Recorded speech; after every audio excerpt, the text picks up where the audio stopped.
Em,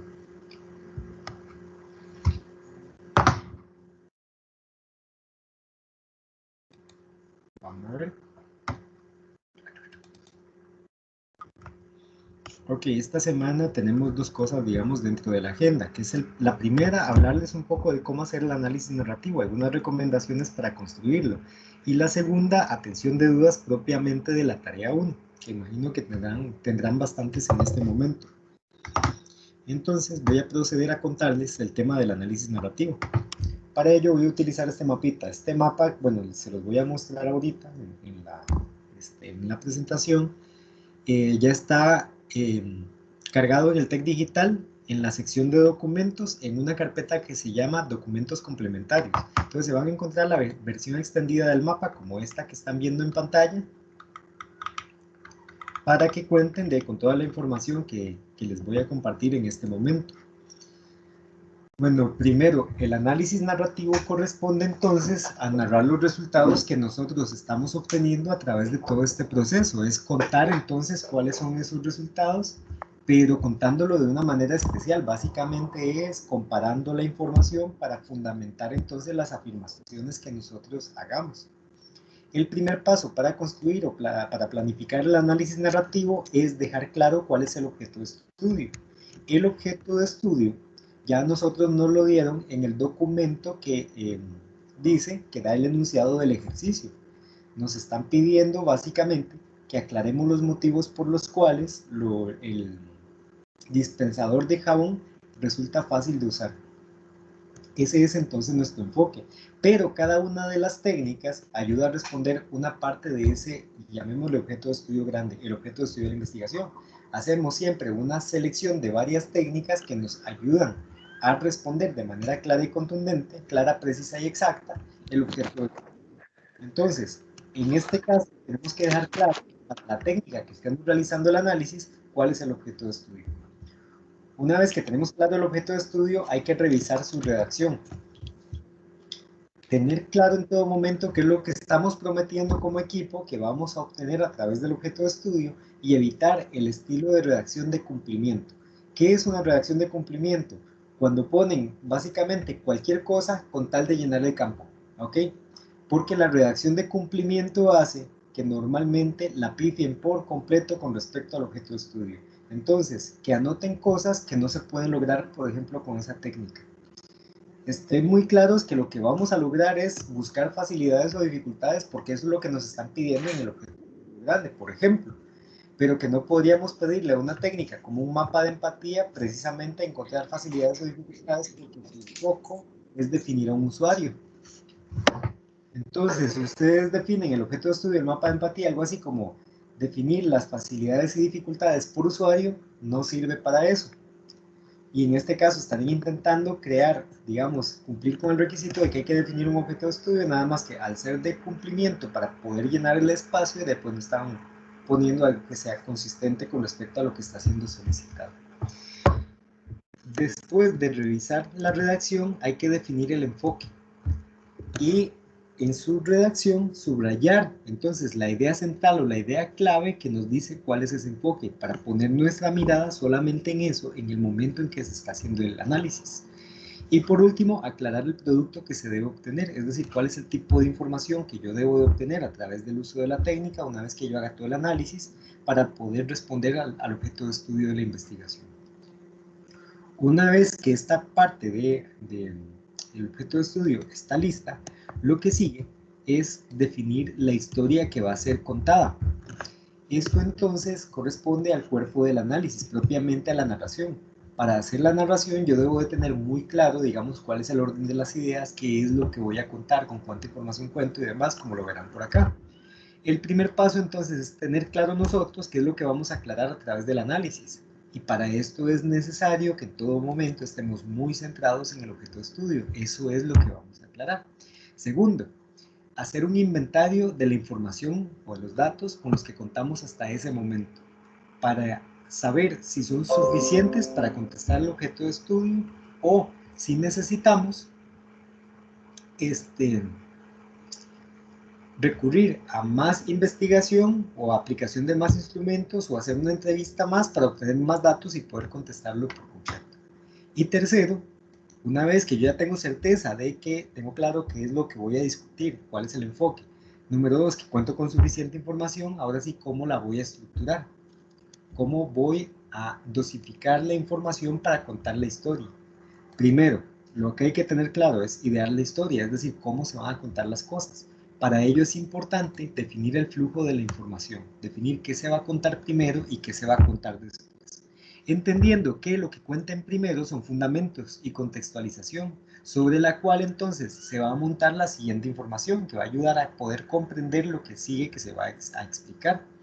Para definir el flujo de la información, entonces lo recomendable es crear un guión. Una herramienta como esta para hacer mapas mentales es muy útil para planificar guiones.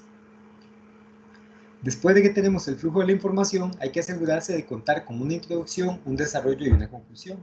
¿Por qué motivo? Porque la función de una introducción en cualquier documento, historia y demás, es contar las variables del contexto que ayudan a entender el resto de la narrativa.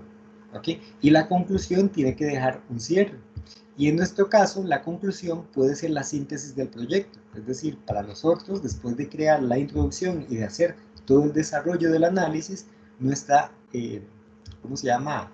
Conclusión puede ser la parte de síntesis del proyecto, bueno, de los datos que hemos procesado, analizado y convertido en información.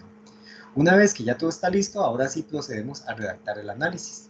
Sin embargo, la redacción también es un tema sensible porque digamos que no es de las habilidades que tenemos más desarrolladas después de pasar por primaria y secundaria. Todavía hay que desarrollarlas un poco más en la universidad.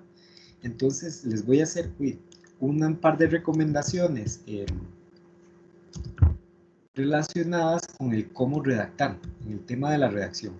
Primero, hay que asegurarse de seguir el guión. Yo ya tengo un guión específico. Ese guión, además, yo ya me aseguré desde que lo hice que obedeciera al objeto de estudio. Por ese motivo, tengo que seguirlo en todo momento. Segundo, asegurarse de mantener el enfoque que aclara el objeto de estudio. En todo momento, mientras esté narrando, yo no puedo perder de vista que yo deje claro desde un principio cuál era el objeto de estudio y que mi misión es contestar eso. Tercero,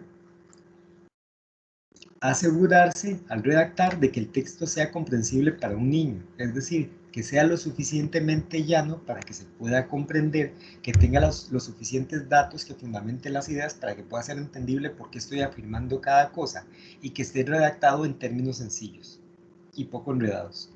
Para ello entonces, lo que debemos lograr es seguir el guión planteado. Nótese que es la tercera vez que menciono el guión, y esto es porque el guión es importantísimo para poder establecer en la comunicación de los resultados de un análisis. Segundo, no emplear oraciones de 4 renglones. Frecuentemente yo encuentro en los primeros trabajos que hay párrafos de hasta 10 renglones donde no hay un punto y seguido. Eso quiere decir que esos 10 renglones corresponden a una sola oración. Una oración se define como una unidad de transmisión de información. Se supone que una oración debería tener un máximo de 2 ideas centrales. Cuando tiene más de 2 suele ser confusa porque mete demasiada información en una unidad de transmisión. Por tanto, lo correcto para nosotros va a ser utilizar oraciones que más bien sean cortas. Hay que procurar hacer oraciones cortas que expongan máximo 2 ideas por oración. Después, asegurarse de que se emplea un sujeto y que el predicado hace referencia a ese sujeto. ¿Por qué les digo esto? Porque cuando tenemos un párrafo que es una sola oración, hay un sujeto expuesto al inicio del párrafo, pero más o menos a la mitad, en la tercera línea, ya la oración no hace referencia a ese sujeto, sino a otro que además está tácito. Por tanto, lo que crea es una confusión que es imposible de aclarar por parte del lector porque tiene que crear demasiadas inferencias para poder darle sentido a lo narrado. En cambio, si tenemos oración por oración con sujeto o verbo predicado claramente hilado, de esa manera es mucho más fácil transmitir la información del análisis. Y evitar exponer 3 ideas en una sola oración, 3 ideas o más. Es decir, si hay 3 ideas en una sola oración, en algún lado necesitamos un punto y seguido o un punto y aparte. Después de esto, revisar continuamente que lo escrito tiene el enfoque que fue definido por el objeto de estudio. Es decir, una vez que ya lo escribí, lo narré, etc., aún así yo tengo que verificar que tiene el enfoque del objeto de estudio. De hecho, en el análisis lo correcto es devolverme a los datos para ver si lo que yo analicé corresponde a los datos. porque esa línea tiene que darse. Si no se da, quiere decir que el análisis está mal hecho. Y verificar la presencia de palabras clave que aseguran mantener este enfoque. Aquí se refiere con palabras clave, que cada objeto de estudio, según lo que nos está solicitando, pues va a hacer que nosotros utilicemos con más frecuencia algunas palabras. Por ejemplo, a nosotros se nos está pidiendo aclarar por qué motivo el objeto es considerado fácil de utilizar. Por tanto, la palabra fácil tiene que aparecer muchas veces en ese análisis. La palabra difícil también debería de aparecer. Tal vez no tan frecuentemente, pero debe de aparecer. Palabras como cómodo, incómodo podrían aparecer de repente porque hablan también de facilidad. Así sucesivamente van a existir una serie de palabras que si están frecuentemente en el texto indican que uno no está perdiendo el enfoque. Ahora, ¿por qué hago esta aclaración? Porque es frecuente en las primeras tareas de análisis de producto que pierdan de vista el objeto de estudio, que cuando crean el análisis lo hacen con otra óptica que no contesta claramente al objeto de estudio. Esto sucede principalmente cuando lo definen para cumplir el requisito y no como un medio para guiar la investigación. Y al existir esa inconsistencia de pues el trabajo está mal porque no termina de contestar, no termina de dar la información que es necesaria para poder contestar al objeto de estudio. Estas entonces son las recomendaciones generales que les hago para poder construir esta parte de la narración del análisis, la parte escrita que va después de finalizar los mapas de empatía y de tener listo el storyboard, porque esto es lo que se hace justamente para analizar la información que se obtuvo a través de la aplicación de la técnica. ¿Les queda claro? ¿Tienen alguna pregunta? Profe, Sí, decime. creo que a mí todavía no me queda claro si cuando se refieren aquí a objeto de estudio, se refieren al objeto de estudio de la técnica o de la investigación en general. Ok. En esta tarea, ¿estamos resolviendo la investigación en general o estamos estamos obteniendo información a través de técnicas? O sea, para aclararte el encuadre. Por técnicas. Exacto. Entonces, este objeto de estudio de nuestro análisis narrativo es el objeto de estudio de la técnica. Ok, para este trabajo tenemos dos objetos de estudio. Uno que es para el storyboard y otro que es para los mapas de empatía. Cada una de las técnicas que tiene un objeto de estudio diferente, a pesar de que ambos se desprenden del de la investigación, porque sirven para contestar el de la investigación, pues tienen matices diferentes y nos dan una porción de la información que nos ayuda a responder la pregunta grande que inicia la investigación completa. ¿Sí me explico? Sí, profe. Gracias. Con gusto. Con gusto. Para esta tarea y para la que sigue Profe, entonces, lo que vamos a hacer es redactar el objeto de estudio de la técnica. Sí, perdón. estaría bien en el análisis como empezar a detallar y dar como info y como tipo conclusiones con respecto a cada paso. Ah, ok, ya ahorita les voy a explicar un poquito más de eso, porque vamos a ver también cómo ordenar la información para proceder a triangularla y crear el análisis. Que yo creo que por ahí es por Ah, ok, donde va tu... gracias. Entonces, sí quiero explicarles, digamos, con detenimiento, cómo uno ordena, sistematiza la información para poder construir esta parte narrativa.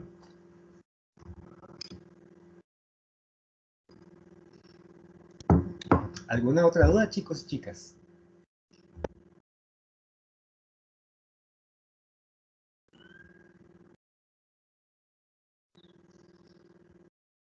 Todo parece indicar que no. Profe, No, profe. yo sí tengo otra duda. Decime. Es que yo había visto que en el caso de Mr. Músculo, habían agregado como a personas que tuvieran capacidades disminuidas y entonces no sabía si también para este caso podría como ser tipo gente que tenga artritis o problemas o padecimientos crónicos en las manos. ¿Qué pensás vos al respecto? Es que lo que no sé es porque como no fueron, digamos, nunca tuvimos un usuario así. ¿Cómo no lo Digamos tuvimos? que hay, pero digamos, por ejemplo, en el storyboard nunca grabamos como a nadie con padecimientos así. Sí, ya te entendí. Bueno, ve, número uno, ve, y sí, por supuesto que sí, porque ese es un caso extremo. Me explico, digamos, por ejemplo, el perfil de una persona adulto mayor, lo ideal es que tenga algún padecimiento que además disminuye sus capacidades físicas. ¿Por qué motivo? Porque ahí podemos cubrir al adulto mayor propiamente, pero también a otras personas que no son necesariamente adultos mayores, pero que tienen capacidades físicas disminuidas. ¿Ves? Entonces, ese perfil resulta muy poderoso porque nos cubre a toda la cantidad de usuarios que tengan algún problema de disminución de capacidades físicas. Entonces, sí, sí se puede. Ahora, recordad que una de las condiciones de nuestro trabajo es que como estamos en medio de la pandemia, yo no les puedo pedir que salgan a buscar gente y que por tanto podemos hacerlo con base a supuestos. ¿Sí me explico? Y si alguno de ustedes, digamos, dentro de su entorno familiar tiene algún familiar que tenga algún padecimiento físico que nos pueda colaborar dando su impresión acerca del uso del producto, perfecto. Y si no, de ahí lo hacemos por empatía, es decir, lo hacemos imaginando y poniéndonos en la posición de esa persona. Ah, ok, muchas gracias, profe. Con mucho gusto. Ve, digamos, para hacer experimentos de este tipo hay medios. Entonces, cuando, por ejemplo, la disminución física hace que yo no pueda mover mucho por ángulos las manos, digamos como la artritis, que causa dolor, pero además de causar dolor, limita la movilidad, los ángulos de movilidad de las articulaciones, uno lo que puede hacer es vendar las manos para que no tenga la movilidad completa. Y a partir de esa experiencia intentar utilizar el producto para comprender, digamos, qué dificultades podría estar viviendo el usuario. ¿Sí, sí me explico? Sí, profe. Perfecto. Entonces, en ese sentido, digamos, como no, aunque no tengamos acceso al usuario, podemos utilizarlo como parte de los mapas de empatía y necesitamos entonces hacer el esfuerzo de ponernos en su lugar para poder crear ese mapa de empatía y poder recrear, digamos, esa experiencia. Entendiendo que son supuestos, es decir, que no podemos en este momento comprobar la información para poderla validar al 100%, pero estamos haciendo el esfuerzo de generar de los usuarios correctos para el producto que ustedes están estudiando en este momento. ¿Alguna otra duda, chicos, relacionado con esto?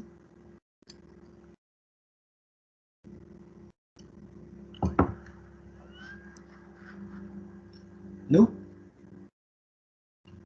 Perfecto. Voy a pasar un documento en blanco que tengo ya por acá abierto para explicarles, digamos, este tema del cómo nosotros ordenamos la información para poder proceder a hacer el análisis narrativo, para poder proceder a hacer la triangulación. ¿Okay?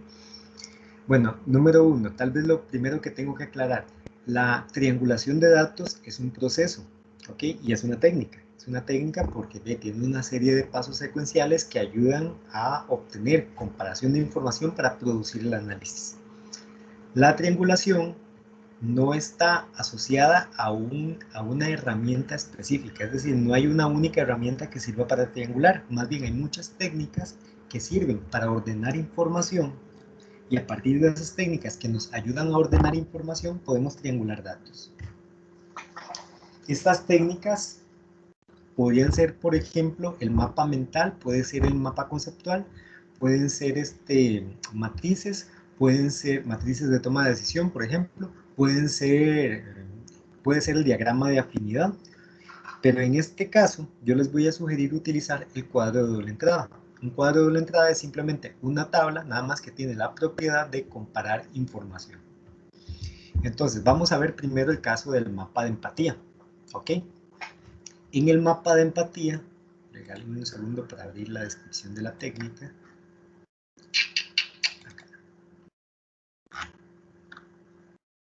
Aquí está. Entonces, en esta técnica nosotros lo que tenemos, bueno, en la plantilla, es toda esta serie de instrucciones que es para generar los mapas, es decir, es para que nosotros definamos a los diferentes grupos de usuarios y para cada grupo de usuarios diseñemos un representante. Esto entonces es lo que obtenemos al final, ¿ok?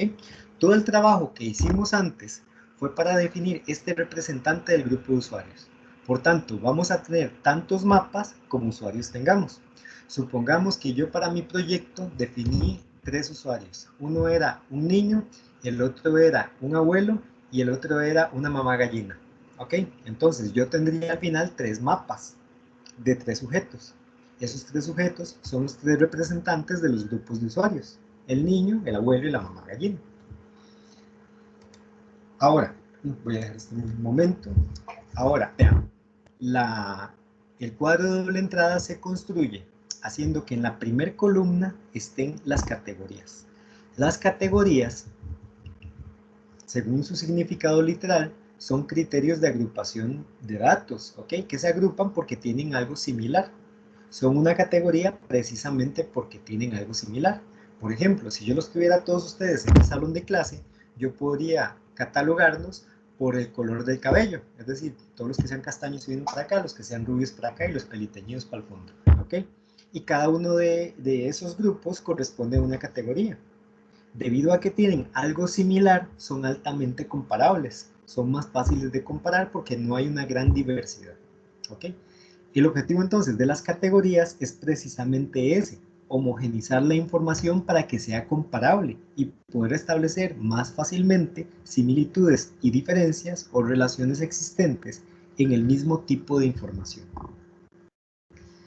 ¿Cuáles serían nuestras categorías en el mapa de empatía? ¿Qué es lo que nosotros podríamos comparar de esos 3 usuarios?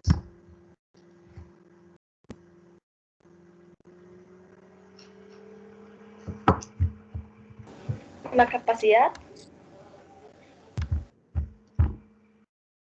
¿En dónde registraste la capacidad?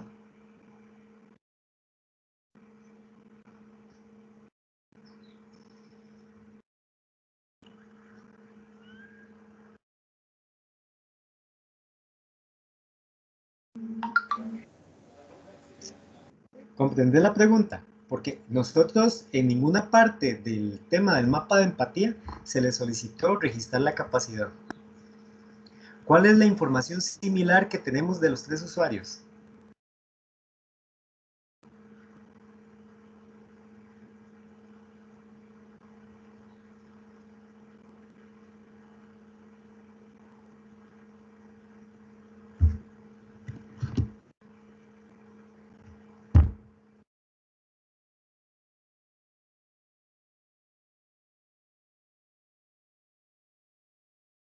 ¿Se vale decir no sé, chicos?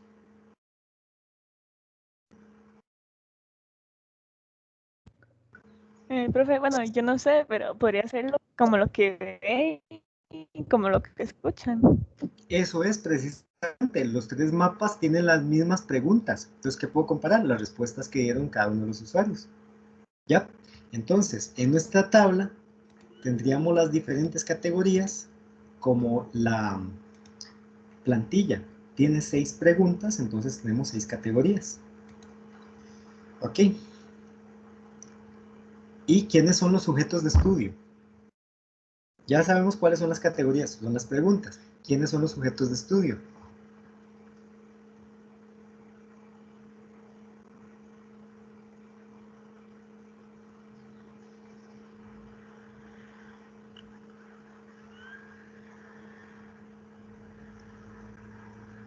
¿A quiénes vamos a comparar? De las personas que creamos, se puede decir. Exactamente, las personas creadas. Entonces, yo necesitaría una tabla, en este caso 4×7 si no me equivoco. Ok, y aquí entonces tendría categorías.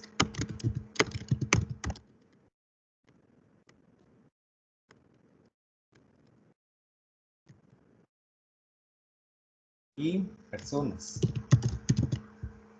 Las categorías corresponden a que ve, que oye, de ahí para abajo. Y aquí entonces tendría al niño, el abuelo y la mamá gallina.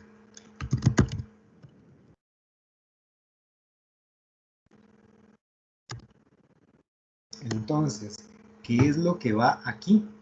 Y pues lo que el niño ve. Y aquí va lo que el abuelo ve, y aquí va lo que la mamá gallina ve. ¿Qué corresponde después? Compararlos para establecer las similitudes y las diferencias. Y a partir de eso es que se empieza a construir el análisis narrativo. ¿Van comprendiendo, chicos? ¿Les va quedando claro?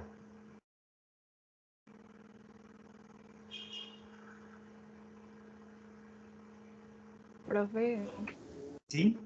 ¿y qué pasa si las preguntas van siendo como diferentes y no puedo como ir resumiendo?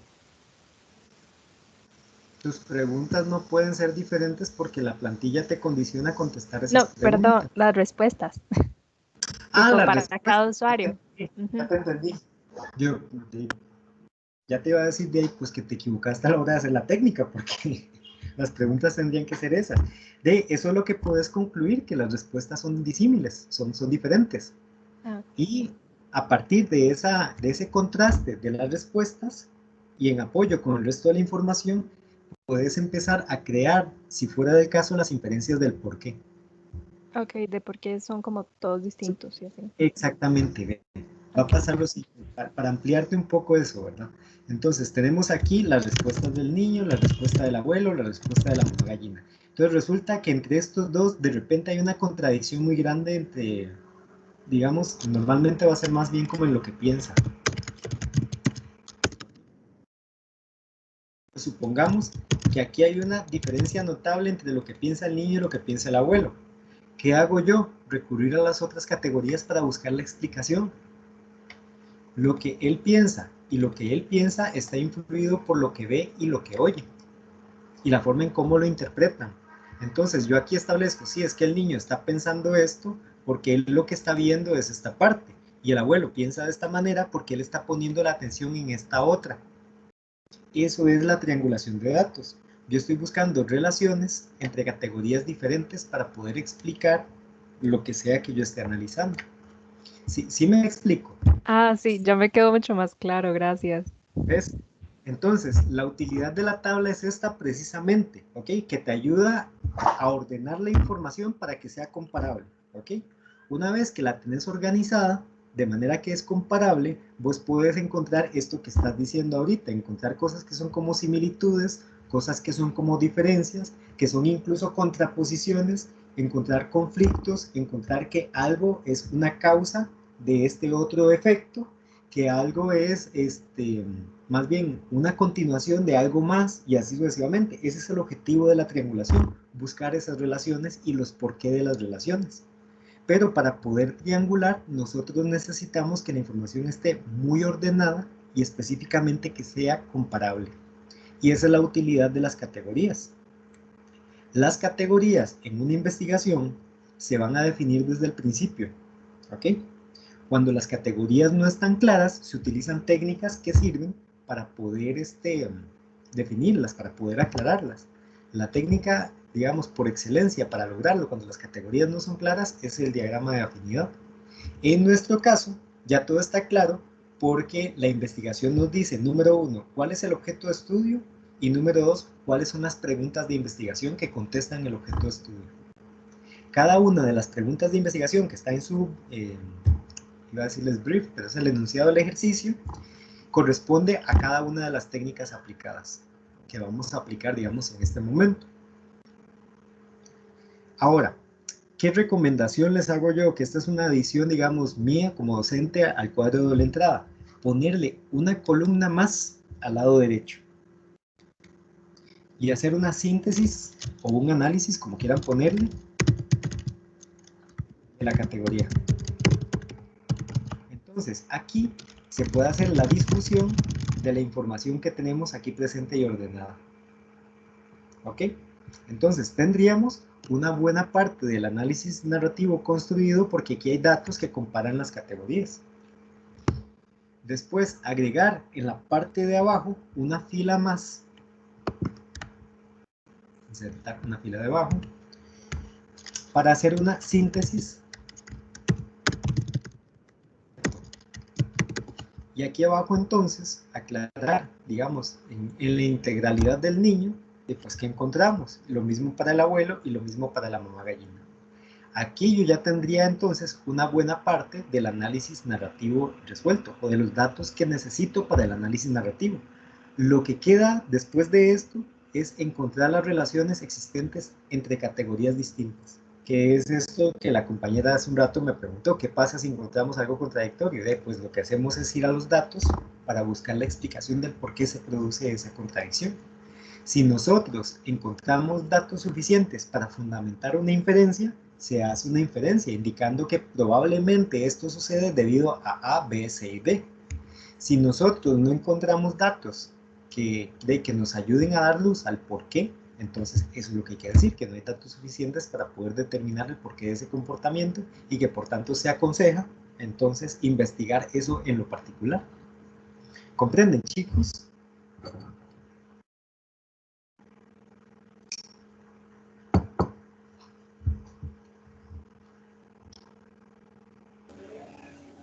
Sí, profe.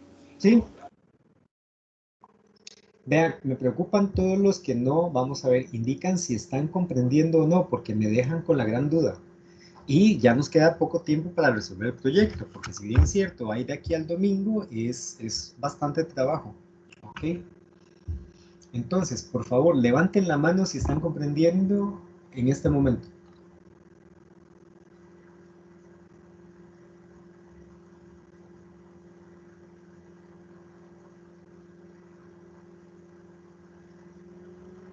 Perfecto, chicos, muchas gracias. Muy bien, muy bien. Ahora, esto es con el mapa de empatía. Ahora, con el storyboard, ¿cómo hacemos? Voy a borrar todo esto que tengo por acá. Profe, eso le iba a hacer una pequeña pregunta antes de que continúe con lo del storyboard. ¿Eso sería para como para hacer la síntesis ya redactada, como para tener No. una sola idea, o eso es lo que se expresa en sí? Listo, esto es para hacer el análisis. Ajá. Esto que estamos haciendo aquí es todo lo previo al análisis de la información. Ajá. El cuadro sirve única y exclusivamente para ordenar los datos. ¿Ok? Una vez que los datos están ordenados, entonces yo empiezo a encontrarles un sentido. Eso es el proceso de análisis. Cuando yo comparo los datos y a partir de esa comparación voy discutiendo qué estoy entendiendo, porque lo que estoy buscando es responder al objeto de estudio. Entonces, cuando yo estoy analizando los datos, los estoy comparando y contrastando, lo que estoy buscando son respuestas al objeto de estudio. Mi discusión tiene que estar en ese sentido todo el tiempo. Entonces, en el que ve yo podría decir es que el niño ve tal y tal cosa, el abuelo ve tal y tal otra, lo cual es consistente con lo que ve la madre debido a tal y tal otra. Sin embargo, el niño además de esto vio esta otra cosa. ¿Ok? Una vez que el análisis está listo, de todo ese montón de texto que yo hice de análisis, lo que sigue es crear una síntesis. Es decir, sacar la información que contesta el objeto de estudio. No es un resumen, es una síntesis. Un resumen por definición es casi una síntesis, pero una síntesis por definición no es un resumen. La diferencia es la siguiente. En un resumen, lo que se hace es disminuir la cantidad de palabras conservando la misma idea, la esencia original. ¿Ok? En la síntesis hay un enfoque, que es, en nuestro caso, contestar el objeto de estudio. Entonces, de todo este montón de datos que tengo aquí, que están presentes dentro del análisis que yo construí, elimino todos aquellos que no contestan el objeto de estudio y selecciono solo las ideas que sí la contestan. Eso es la síntesis.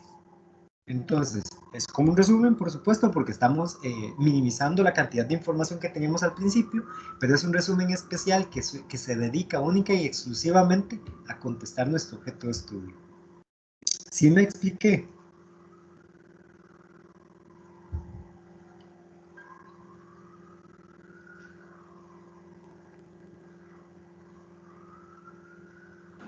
Sí, profe.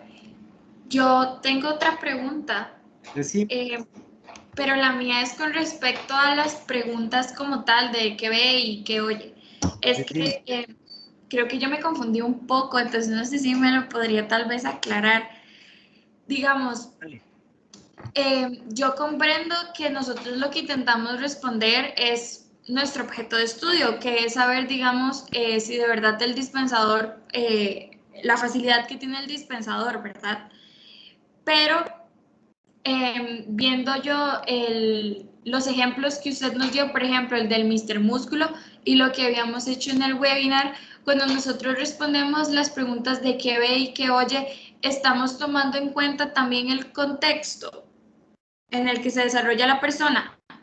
Sí, acordate que en el video, yo lo aclaro en el video, que esa es información de origen externo. No es interno a la persona, es externo. Y al ser externo, es información del contexto. Ok. Gracias, profe. Con mucho gusto. Yo tenía otra pregunta de cómo puedo diferenciar lo que dice y lo que piensa, porque están en preguntas diferentes. Sí. Ve, lo que pasa es lo siguiente. Lo que pretendemos buscar ahí o indagar un poco es la consistencia entre el pensar, vamos a ver, entre lo que yo hago y lo que yo digo. Es que literalmente es eso. Ve, lo que dice no necesariamente es lo mismo que piensa. Perdón, lo que dice y lo que piensa no siempre van a estar en concordancia. Es decir, muchas veces nosotros por un condicionamiento social tenemos que opinar algo cuando en realidad no estamos de acuerdo. ¿Comprendes esa idea? Como, por ejemplo, que piensa que el jabón, que el dispensador es muy pequeño, pero a la gente le está diciendo que lo compre porque es muy fácil de transportar y no se pierde. Cosas así. Cosas así exactamente. Es decir, cosas como esas podrían ser, de repente, vamos a ver.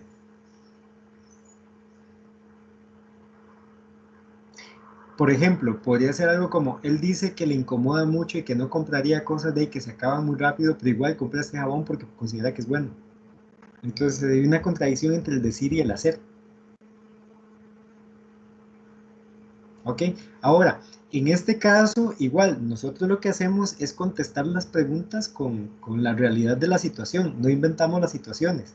Las preguntas están planteadas de esa forma para poder comparar, digamos, lo que nosotros decimos respecto de lo que nosotros como seres humanos actuamos, para poder ver si existen relaciones de contradicción o si las relaciones son más bien consistentes y coherentes. ¿Ok? Y a partir de eso buscar las explicaciones. Ok. ¿Ok? Entonces, si te encontrás con que tus usuarios de ahí son consistentes entre lo que dicen y lo que hacen, o entre lo que piensan y lo que dicen, puede suceder. No hay ningún problema con eso. No necesariamente tienen que presentarse contradicciones. Más bien el objetivo de eso es ver si se presentan y buscarles explicación.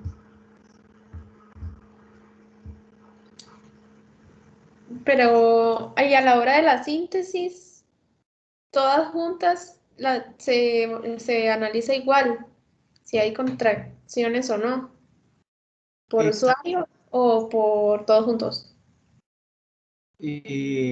Como son los mapas de empatía, va a depender de los resultados, me explico, porque podría ser que en tus resultados encontres contradicciones entre los tres. Es decir, que en una pareja hay una contradicción y en otra pareja hay otra contradicción, y de ahí uno lo que dice es eso, entre este perfil y este perfil se presenta esta contradicción, debido a tal y tal cosa, o probablemente debido a si es una inferencia, ¿ok?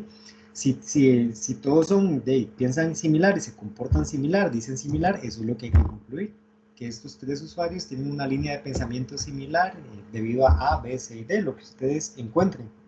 Si me explico, esto va a depender de los datos que ustedes encuentren, entonces no hay forma de que te dé una respuesta exacta en este momento. Sí, ya entendí.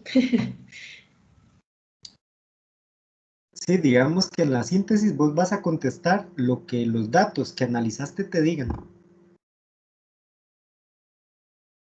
Ya sea en comparación o en contradicción, digamos. Exacto. Vos concluís, vos llegas a la síntesis y concluís todo aquello de que el análisis te diga que hay que concluir. Si el análisis está bien hecho, vamos a ver, si el análisis está bien construido con los datos que vos tenés fuente, que son los mapas de empatía, ¿ok? Si el análisis está construido con el enfoque del objeto de estudio, Pues para ese momento es altamente probable que cuando saques la síntesis manteniendo el enfoque en el objeto de estudio, pues tus argumentos sean correctos. Está bien, gracias.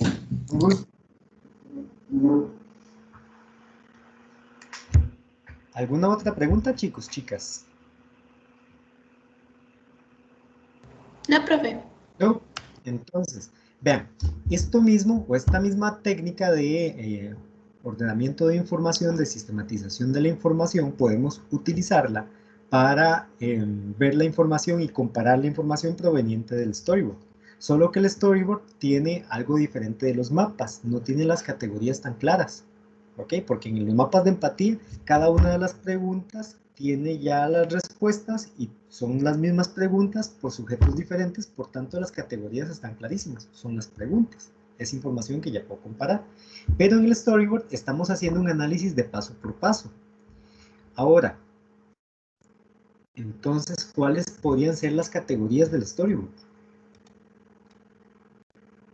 Se vale batear, no se preocupen, yo no los voy a basurear mucho al menos. Las fases que nosotros definimos para hacer los dibujos. Y vamos a ver cómo podemos comparar abrir la botella con sacar el jabón. ¿Qué hay de comparable entre esos dos pasos? Yo lo pensé más como en qué pasaba si diferentes usuarios que observamos diferían en cómo hacían cada fase. Perfecto. Ahora, ¿el storyboard es para analizar a los usuarios o al proceso de uso? Al proceso de uso. Entonces, ¿por qué meter a los usuarios? Porque están haciendo diferentes procesos de uso. No, están haciendo el mismo, se están lavando las manos. ¿Sí me explico? El objetivo del storyboard es analizar el proceso de uso, no a los usuarios. En el momento en que mi mirada se va a cómo lo hace cada usuario, estoy analizando el proceso de uso o el usuario, o al usuario. ¿A quién estoy al viendo? usuario.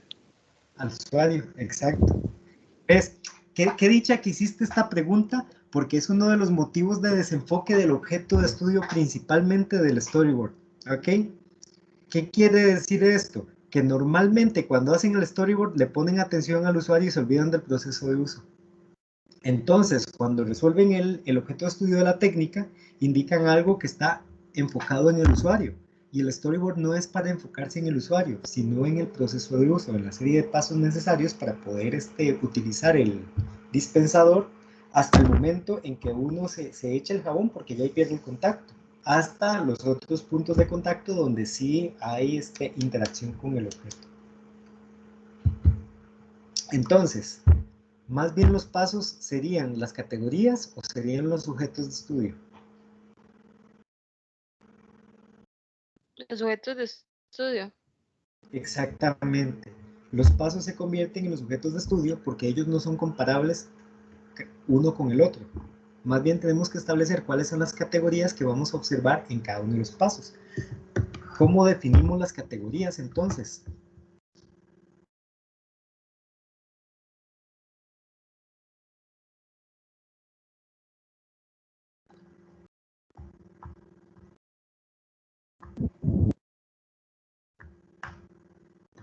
Se vale bater, chicos.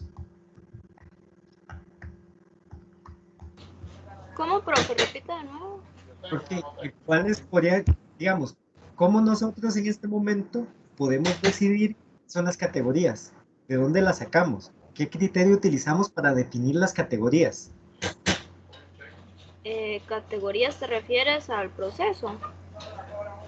Ok, Me perdí. vamos de nuevo. Esto es un cuadro de doble entrada. En el cuadro de doble entrada tenemos objetos de estudio. En el cuadro de doble entrada aquí se ponen categorías. Las preguntas. Ok, en el mapa son preguntas, pero las categorías no son preguntas por definición. Ok. Es decir, no siempre van a ser preguntas.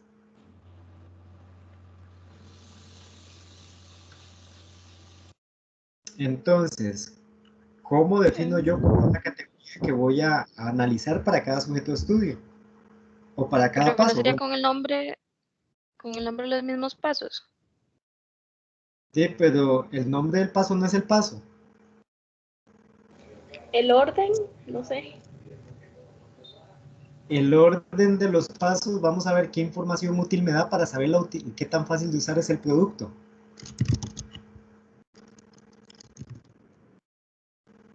No, entonces no. Bien. Permiso un segundo. No me estoy equivocando acá. Tengo un segundito para ordenar mi cabeza.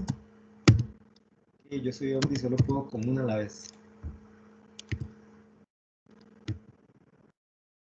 Entonces, los objetos de estudio, las cosas que vamos a comparar son los pasos.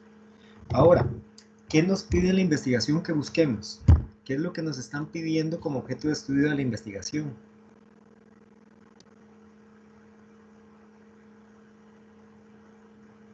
Eso está en el enunciado del trabajo. Entonces, ¿qué nos pide el enunciado del trabajo?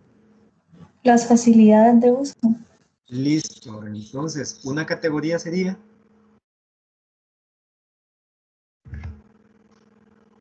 Si es fácil o difícil. facilidad de uso.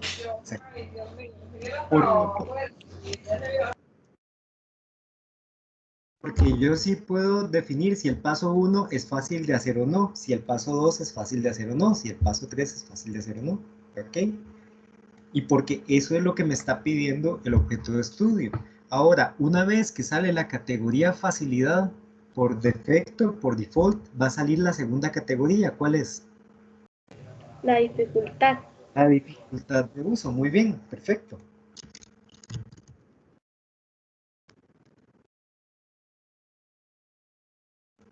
Listo. Ahora, ¿qué otra categoría podríamos crear que nos ayude a aclarar el objeto de estudio? Profe, no era dificultad, Ana de Río. Ay, sí. Ya les dije, no puedo con dos a la vez.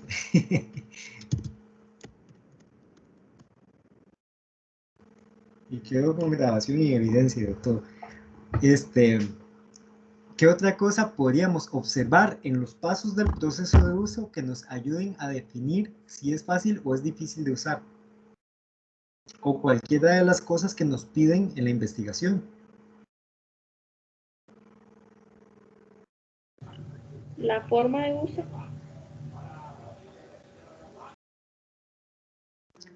Lo que pasa es que la forma de uso está como muy referida al objeto, ¿ok?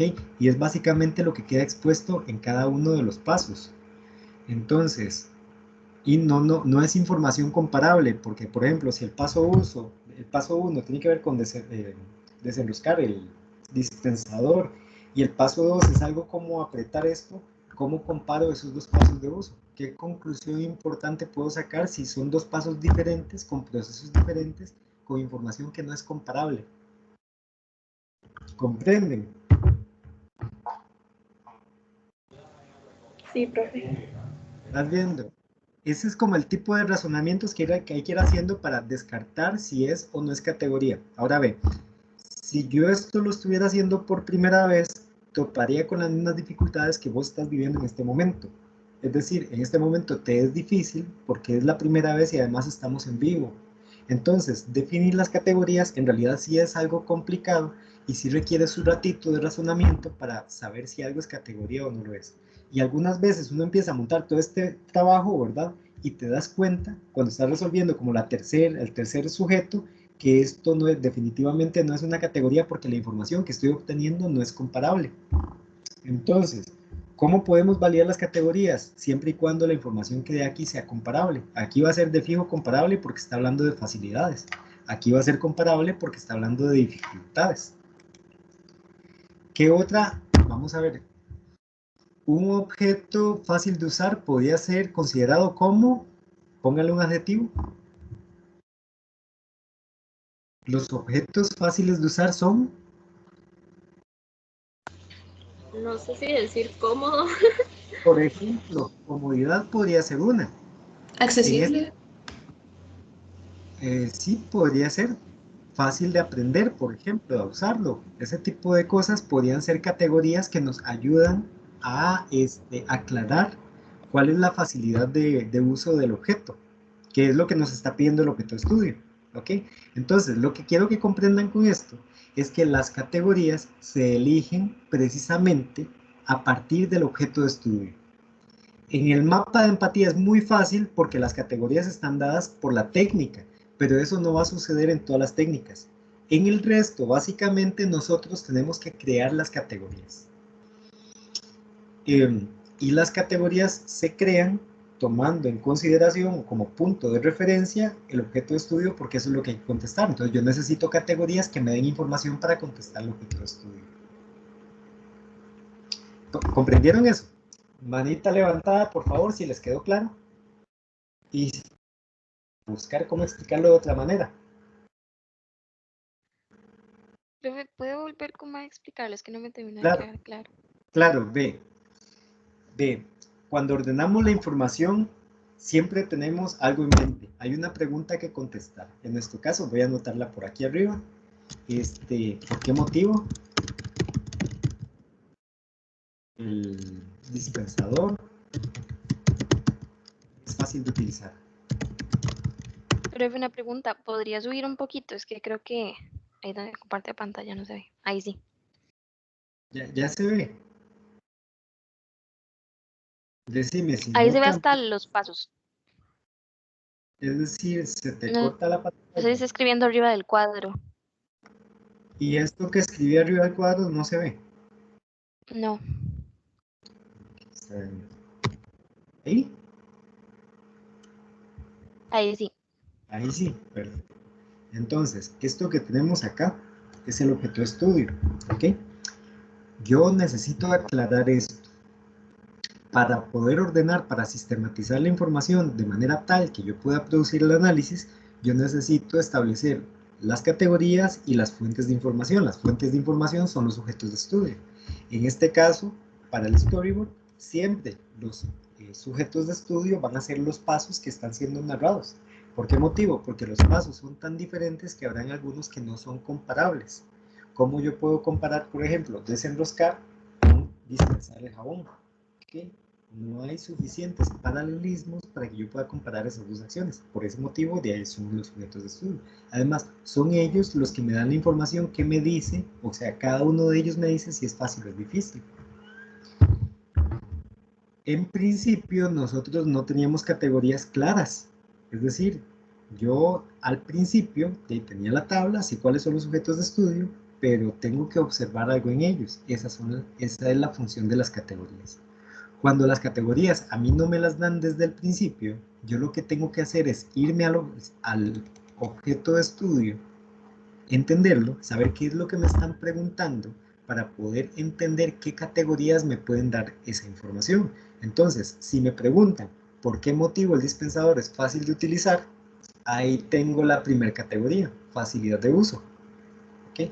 ¿Por qué motivo? Porque yo puedo saber si el paso 1 es fácil de hacer, de realizar, si el paso 2 es fácil de realizar y así sucesivamente, para ver cuál de todos es más fácil, cuál de todos es más difícil y a partir de ello poder establecer una discusión. Ahora, si yo tengo facilidad de uso, automáticamente tengo la segunda categoría, que es lo opuesto, es decir, si no es fácil es difícil y alguno de los dos tiene que ser. También podría ser neutro, pero ya poner una categoría como neutralidad de uso parece excesivo, ¿ok? Ahora, yo tengo esas dos categorías, pero podría utilizar algunas otras que me ayuden a establecer si el objeto es fácil o es difícil de usar. Una propuesta que dieron hace un ratito fue comodidad, entonces comodidad.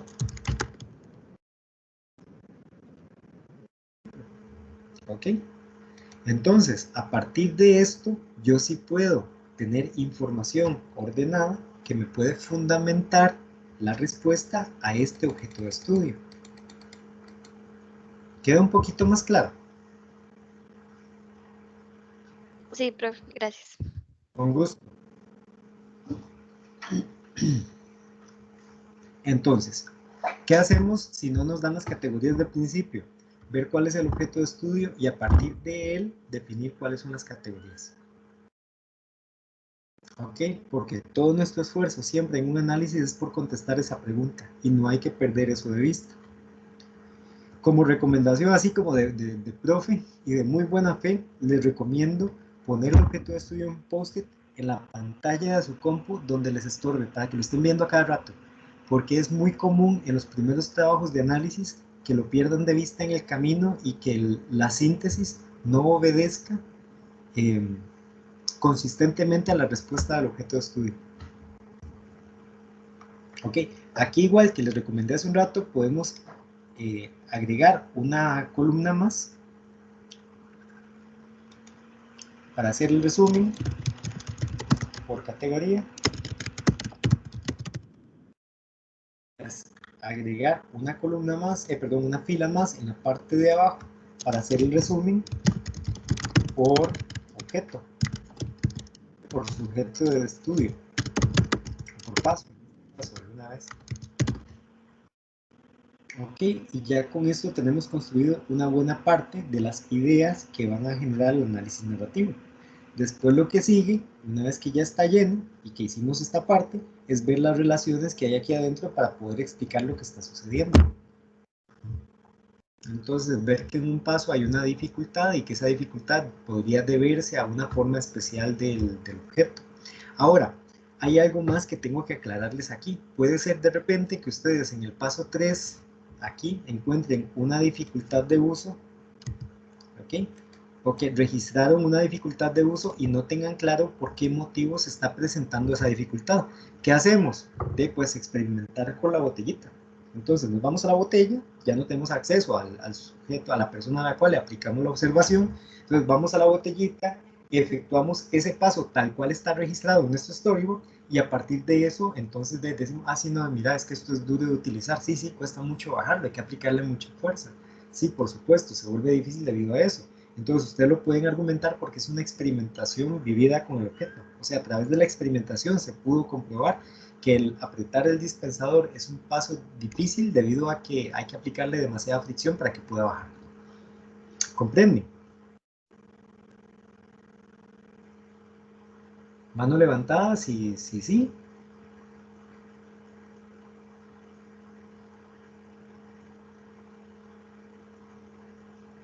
Perfecto.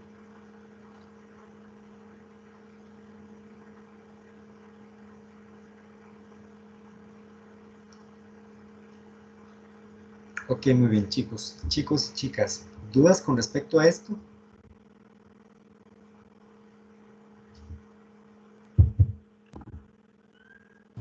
No, profe, todo bien. ¿Todo bien? Ok, listo. Entonces, este es el medio a través del cual podemos ordenar la información para facilitar la construcción del análisis. ¿Ok? Esto entonces forma parte del proceso de triangulación de datos. El empezar a comparar la información para sacar estas ideas que nos ayudan a construir el análisis es el proceso de triangulación. Esto que tenemos aquí en pantalla no es la triangulación de datos, es un cuadro de doble entrada, y el cuadro de doble entrada es una técnica que ayuda a ordenar la información para poder hacer la triangulación. Entonces, para triangular necesitamos primero una técnica que nos ayude a ordenar los datos, y segundo, la acción del investigador comparando, contrastando la información para poder hacer y producir el análisis, que después se convierte en el análisis narrativo, que es el paso siguiente. Empezar a narrar todo lo que encontramos dentro de las relaciones de esta tabla. Y después de narrarlas y buscarles un sentido, sacar solo aquellas ideas que responden al objeto de estudio. Eso es la síntesis. Ok, chicos. ¿Dudas con respecto a la realización de la tarea?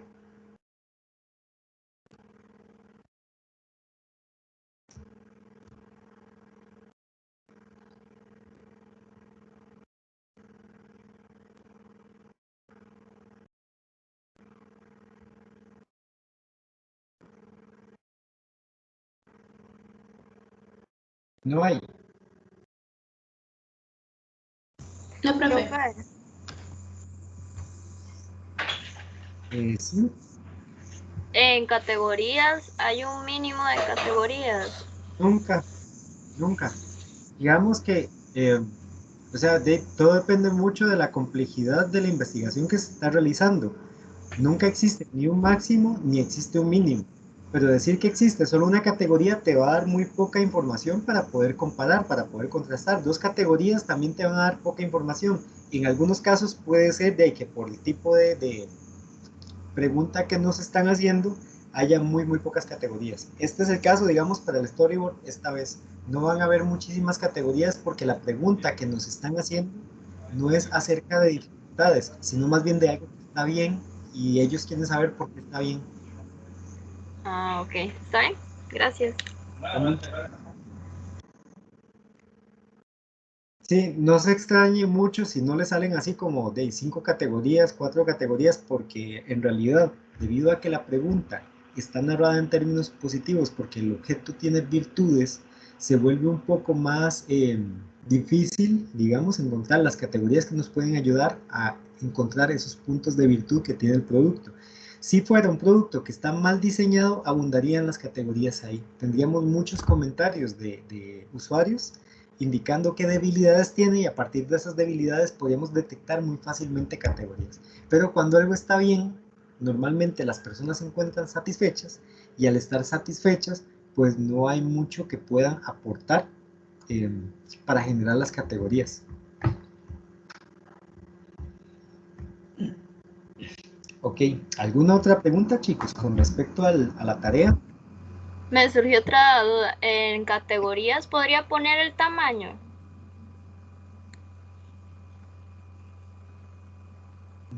No, porque acordate que lo que estamos analizando son los pasos. Ah, bueno, sí. Está bien. Si estuviéramos, digamos, por ejemplo, en el análisis que sigue, el de la próxima tarea, que es el de la interacción usuario-objeto, ahí sí probablemente el tamaño nos sirva como una categoría. Pero en este, como lo que estamos comparando son acciones, y las acciones son cosas que se ejecutan en interacción entre los dos, no creo que el tamaño nos pueda ayudar mucho. Digamos, ¿cómo definís el tamaño de cómo se dispensa el jabón? Ajá, sí, sí. Ok, Entonces, sí es una categoría, pero para otra técnica. está bien.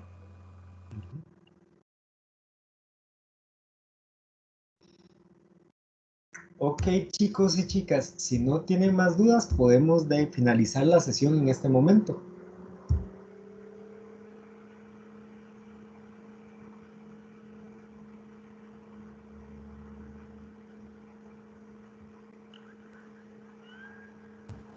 Listo, profe. Gracias. Con mucho. Uy, profe, yo ¿Sí? tengo una consulta. Decime, adelante. Es que en nuestro mapa de empatía nosotros escogimos un usuario que es como un dueño de un gym, que él es trabajador así con, ¿cómo se dice? Ah, personal. No sé si me entiende. O sea, es dueño de su negocio, decís vos, es un emprendedor o es un Sí, trainer, un personal trainer. ¿A cuál de es el los dos? entrenador personal es la palabra. Ok, listo. Y no sé si uno ahí donde él ve, oye, uno puede como que poner que él ve que sus clientes no se protegen o ve que sus clientes se lavan las manos, pero no sé si, digamos, si ahí tomando los clientes no influye en nada o no sé si me entiende la pregunta. No, sí, sí te entiendo, ve. Eso sí es una variable del contexto importante para él, me explico, porque él es personal, entonces está a la par del cliente. Si él ve que el cliente no tiene, digamos, los hábitos de higiene necesarios para servirle al cliente de protección ante el coronavirus, él se va a estresar más y se va a preocupar más por hacerlo él, me explico. Si el cliente no se protege, él va a querer protegerse el doble, por supuesto, porque tampoco le puedo decir que no al cliente porque es el cliente, ¿verdad?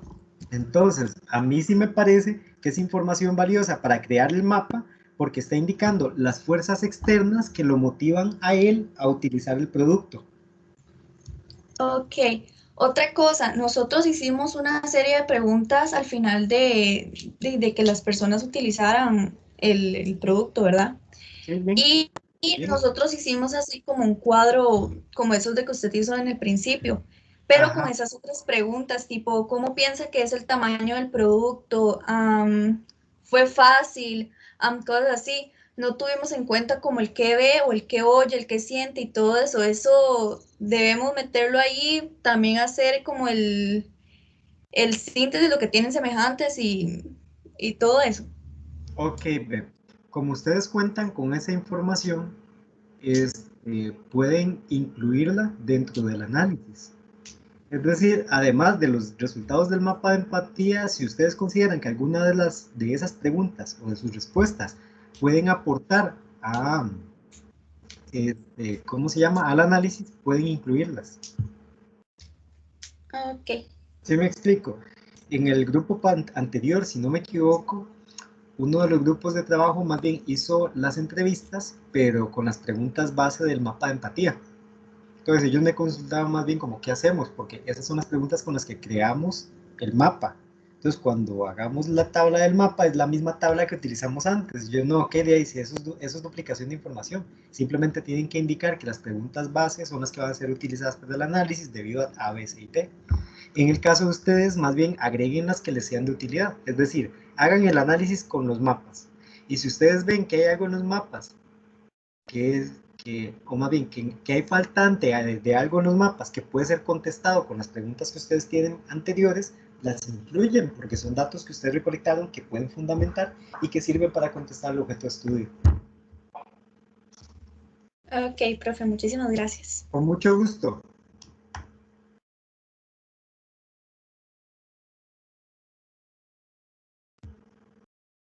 ¿Alguna otra pregunta, chicos? Profe, ¿verdad que la síntesis sería como tomar lo que analizamos y hacerlo más puntualizado? Sí, pero la condición es que contesta el objeto de estudio. ¿Ok? No es agarrar y hacer un resumen de todo el análisis, porque si hacen un resumen solamente, no van a considerar que lo que pongan sí contesta el objeto de estudio. Más bien, todo lo que hay en la síntesis, cada palabra que se está utilizando es porque ayuda a responder la pregunta del objeto de estudio, a entender por qué motivo el dispensador es fácil de utilizar. Gracias. Con gusto.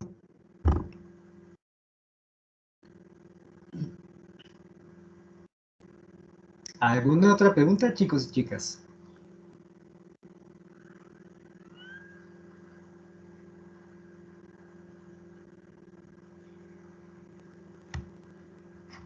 ¿No? Ok, listo.